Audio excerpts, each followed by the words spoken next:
নমস্কার বন্ধুরা, আমি সুমনা চলে এসেছি পি সুমনা ক্রিয়েশনের আর একটা নতুন ভিডিও নিয়ে আপনাদের কাছে। আজকের দিনটা হচ্ছে 17ই সেপ্টেম্বর, মঙ্গলবার। আজকে সকালবেলায় আমরা হোটেল থেকে বেরিয়ে প্রথমে গেছিলাম খারদুংলায়, তারপরে গেছিলাম লাদাখের সবথেকে কোল্ডেস্ট মরুভূমি যেটা হচ্ছে স্যান ধুনসে। তারপরে আমরা এলাম দিস্কিট মনেস্ট্রিতে। এখন আমরা এসে গেছি দিস্কিট মনেস্ট্রিতে। এটারও এন্ট্রান্সটা দেখুন, ঠিক এতটাই উঁচু। চলুন আগে উঠি, তারপর উঠে আপনাদের সাথে ওখানে গিয়ে দেখাচ্ছি।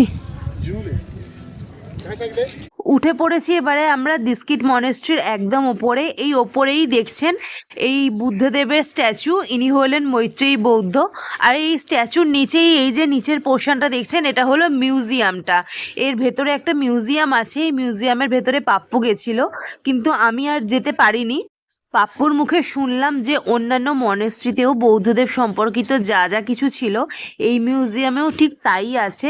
তো যাই হোক, নুব্রা ভ্যালিতে সম্ভবত এই একটাই মনেস্ট্রি আছে, মানে আমরা এই একটাই মনেস্ট্রি ঘুরেছি, যেটা হলো দিস্কিট মনেস্ট্রি। এখন আমরা যেখানে আছি আর কোথাও যাইনি, সম্ভবত আর কোনো সেরকম বড় মনেস্ট্রি নুব্রা ভ্যালিতে নেই। তো যাই হোক, দেখুন এটা হচ্ছে মনেস্ট্রির চারপাশের ভিউটা, পুরো পাহাড় দিয়ে ঘেরা এই জায়গাটাও। আর সবাই এখানে এসে যে যার মতো ফটো তুলতে, ভিডিও করতে ব্যস্ত। পাপ্পুকে ভেতরে দেখলেন না? না, তাহলে কোথায় গেল? চারিদিকে এত উঁচু পাহাড়ের মধ্যে এত বড় গৌতম বুদ্ধের একটা স্ট্যাচু, অনেক দূর থেকে জিনিসটা দেখা যাচ্ছে আর দেখতেও ভীষণ সুন্দর লাগছে। অনেক দূর থেকে আমরা এই স্ট্যাচুটা দেখতে পেয়েছি। আর এই মৈত্রেয়ী বৌদ্ধর হাইট হচ্ছে প্রায় 108 থেকে 110 ফুটের কাছাকাছি। এখানে মনেস্ট্রিতে, মানে প্রত্যেকটা মনেস্ট্রিতেই যারা আছেন, তো তারা প্রত্যেকেই বলছেন গৌতম বুদ্ধ নাকি নিজেই বলে গেছিলেন যে তিনি 300 বছর পর আবার নতুন করে জন্মগ্রহণ করবেন এই মৈত্রেয়ী বৌদ্ধ রূপে। আর এই মনেস্ট্রির ওপর থেকে দেখুন পুরো নুব্রা ভ্যালিটাকে কি সুন্দরভাবে দেখা যাচ্ছে। পুরো চারিদিকে পাহাড়, আর এই পাহাড়গুলোর মাথায় সূর্যের আলো পড়ে যেন মনে হচ্ছে পুরো পাহাড়গুলোর কালারই সোনা রঙের হয়ে গেছে। আর এই ওপর থেকে দেখে আশা করি আপনারা সবাই বুঝতে পারছেন যে মনেস্ট্রিটা কতটা উঁচুতে। নিচটা দেখে বুঝতে পারছেন যে আমরা গাড়িটা একদম দেখছেন ছোট্ট ছোট্ট ভাবে যে গাড়িগুলো যাচ্ছে, আমাদের গাড়িগুলো ঠিক ওখানে রাখা ছিল। তার উপর থেকে আমাদের হেঁটে হেঁটে মনেস্ট্রির উপরে আসতে হয়েছে। আর দেখুন গৌতম বুদ্ধজির মূর্তিটা কত সুন্দর লাগছে দেখতে। কালার কম্বিনেশনটা ভীষণ সুন্দর। আর নীল আকাশের নিচে চারিদিকে পাহাড় আর গৌতম বুদ্ধজির মূর্তি, এক কথায় অসাধারণ। এখনো অবধি যে কটা মনেস্ট্রিতে ঘুরেছি প্রতিটা মনেস্ট্রিতেই এইগুলো আছে। তো বলা হয় যে এইগুলো যত ঘোরাবেন তত একটা পজিটিভ ভাইবস আসে, একটা পজিটিভিটি তৈরি হয় নিজের মধ্যে। তো পাপ্পুও এগুলো ঘুরিয়েছে আর প্রতিটা মনেস্ট্রিতে আমিও ঘুরিয়েছি।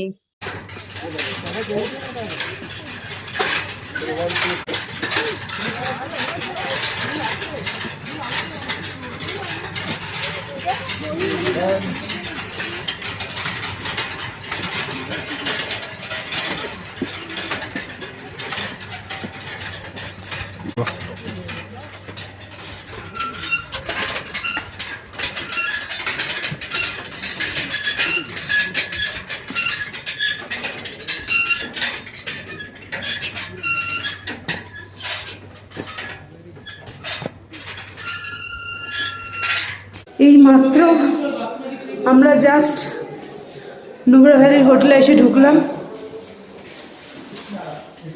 এটা হচ্ছে হোটেলের কমন এরিয়াটা, আর এটা হচ্ছে আমাদের রুম, 116 নম্বর রুম। এখনো পর্যন্ত পুরো লাগেজ ঢোকানো হয়নি রুমেতে। এই যে এটা হচ্ছে আমাদের রুমটা, পুরো কাঠের।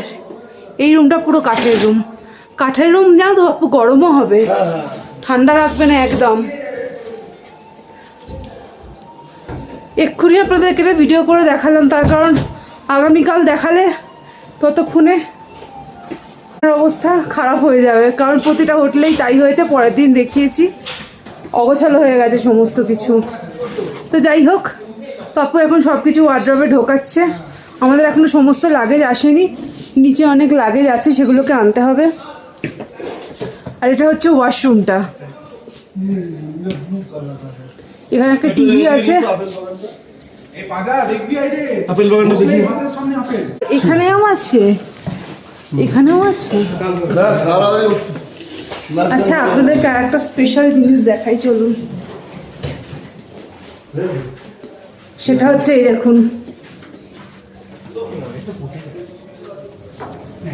এটা হচ্ছে লবিটা। আর এই যে টানটানা, এইখানটা খারাপ হয়ে গেছে আপেলটার, কিন্তু দেখুন এইগুলো সব ভালো, পুরো গাছ ভর্তি আপেল। আমি উপরে দাঁড়াও, আসছি। আর আপেল গাছটা দেখছেন একদম বারান্দা থেকে বেরিয়ে এসেছে এরম ভাবে, পুরো গাছে। এখানে কারা দুটো পেড়ে রেখেছে, পুরো গাছে থোকা থোকা আপেল হয়েছে, অসাধারণ। দেখছেন কি সুন্দর, দেখুন কত বড় বড় আপেল। আর আপেলের সাইজগুলো প্রচুর বড় বড়। এগুলো অবশ্য লাল আপেল। তাহলে পাতা এরকম কেন? কিছু পাতা কচি আছে, কিছু পাতা বয়স হয়েছে। হোটেলের ব্যালকনিতে হাতের সামনে আপেল গাছ পাওয়া আর সেই আপেল নিজে হাতে ছুঁয়ে দেখা, এই অনুভূতি জীবনে প্রথমবার পেলাম। তো যাই হোক, চলুন এবার রুমে গিয়ে ফ্রেশ হই।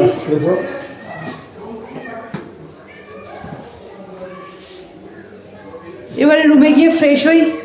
আর কথা বলার একদম ক্ষমতা নেই, সারাদিন ঘুরে ঘুরে মনে হচ্ছে এইভাবেই যদি শুয়ে পড়তে পারি ভালো হয়, কিন্তু সেটা তো হবে না। পাপু ওদিকে কিসব ডোরেমন নাকি চালিয়েছে টিভিতে। চলুন তাহলে বন্ধুরা, আজকের ব্লগটা এখানেই শেষ করলাম। আজকের দিনটাও খুব ভালোভাবে কাটালাম, খুব মজা করে কাটালাম। আগামীকাল আমরা যাব নুব্রা থেকে তুর্তুক, মানে তুর্তুক ভিলেজে। কি করব না করব সকাল থেকে সমস্ত কিছুর আপডেট আপনাদেরকে দিতে থাকবো, যেরকম রোজ দিচ্ছি। হয়তো ভিডিওগুলো আসতে একটু দেরি হয়ে যাচ্ছে, তার কারণ সারাদিন মানে যাতায়াত, প্রতিদিন মোটামুটি 7 থেকে 8 ঘন্টার গাড়ি জার্নি। তারপরে সমস্ত মনেস্ট্রিগুলো এতটা করে উঁচুতে, একদম আমার অভ্যাস নেই এতটা উঁচুতে কখনো ওঠা। প্রচুর, প্রতিটা মনেস্ট্রি প্রায় 10 তলা 12 তলা উঁচু উঁচু, মানে 7-8 তলা 9 তলা তো হবেই মিনিমাম। তো যাই হোক, এতটা এমনি উঁচুতে আছি, তারপরে আরও উঁচুতে উঠে যাচ্ছি, শরীর অটোমেটিক্যালি খুব খারাপ হয়ে যাচ্ছে। ওই জন্য যেটুকু টাইমের পরে হোটেলে ফিরছি, তখন আমার আর মনে হচ্ছে না যে ভিডিওটা এডিট করে আবার পোস্ট করি। মনে হচ্ছে থাক, আস্তে আস্তে ধীরে সুস্থে করব। আর এই সব কারণের জন্যই আমার ভিডিওটা দিতে একটু দেরি হচ্ছে, কিন্তু আমি ভিডিওগুলো সমস্ত পরপর আপনাদেরকে দিতে থাকবো। একটু দেরি হলেও সমস্ত ভিডিওগুলোই আসবে। আর আপনারা সবাই সুস্থ থাকবেন, ভালো থাকবেন। আজকের ব্লগটা আমি এখানেই শেষ করছি। ব্লগগুলো যদি আপনাদের ভালো লাগে তাহলে অবশ্যই আপনারা আমাকে জানাবেন কমেন্ট করে। আর যদি ভালো নাও লাগে, কোথায় খারাপ লেগেছে সেটাও আমাকে কমেন্ট করে জানাবেন। আমি যতটা পারবো ভুলগুলোকে শুধরে নেওয়ার চেষ্টা করব। তাহলে চলুন বন্ধুরা, আজকে এখানেই শেষ করছি। সবাই সুস্থ থাকবেন, ভালো থাকবেন, টাটা।